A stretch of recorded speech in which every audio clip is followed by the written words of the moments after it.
Hello, my name is Taylor Watterson, a practicing pharmacist and PhD candidate at the University of Wisconsin-Madison School of Pharmacy. I'm excited to share with you my 2019 pilot project regarding subjective and objective assessment of pharmacist fatigue. Pharmacists are doing a ton behind the counter beyond just putting pills in a bottle. Pharmacists are the last line of defense against the 4 million negative medication-related events that occur yearly. Pharmacists are doing remarkable things, but they're doing them with incredible strain in their workplace. 3 out of 4 community pharmacists report their workload levels as high or excessively high. This is because they're often working for 13 to 14-hour-long shifts at a time, often standing and often without breaks, even for lunch. Occupational fatigue is a serious concern previously studied in other professions like nurses and physicians, long-distance truck drivers, and air traffic controllers. Occupational fatigue is a characteristic of excessive workload that inhibits workers' abilities to function at normal capacity. We know from previous studies that pharmacists are self-reporting these feelings of fatigue and even burnout and excessive workload, but this study was the first to quantify and objectively measure fatigue in pharmacists.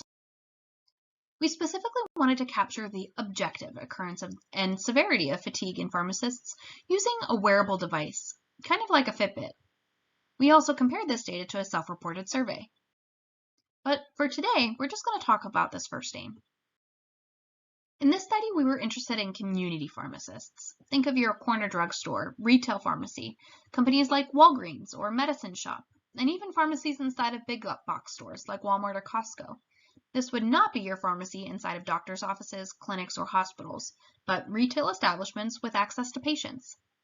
We recruited 20 community pharmacists to participate in this study. And we measured fatigue by giving them a wearable actigraphy device, specifically the Fatigue Science Ready Band.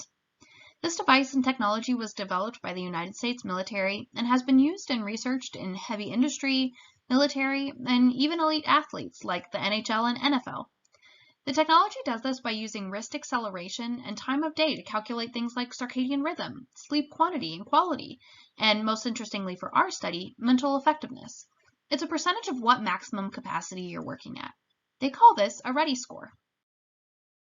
So we gave this band to our 20 pharmacists and asked them to wear it for 24/7 for 14 days.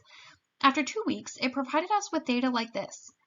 We can see it provides us with sleep quantity, quality, awakenings, and some specific times. But once again, we see it provides us with an average ready score, or effectiveness.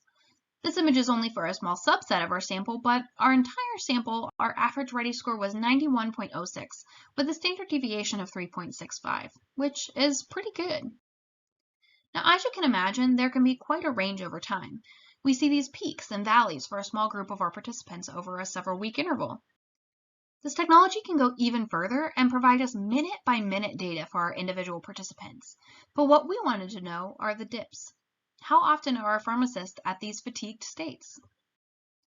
So the fatigue science model tells us that when a ready score is less than 80%, an individual's reaction time is slowed by 34%, the risk of serious accident or error is elevated, and they're performing at a slightly elevated blood alcohol content. Our pharmacists spent on average 5.87% of time in this area, but it was a wide range. Some spent 0, while others spent over 40% of their time here. But let's take it one step further. When the ready score is less than 70%, our reaction time is further inhibited, our risk for serious accident or error is high, and our blood alcohol content is that of when we're legally considered too drunk to drive. Our participants spent less than 1% of time here. So what does that tell us? It tells us that there's some variability across our community pharmacists.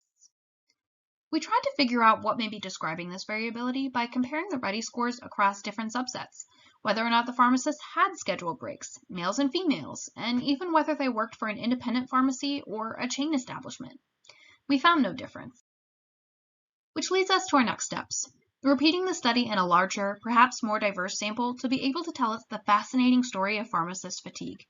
They're the last line of defense before a medication reaches a patient, and so we owe it to them to consider their health and well-being. I want to say thank you to the Midwest Center for Occupational Health and Safety Education and Research Center for funding this project.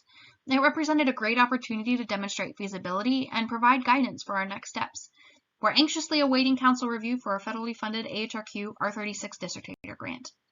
This pilot was the first step to a more robust measurement of fatigue in an industry that has been previously understudied. I look forward to your questions and furthering the discussion during the live Q&A session.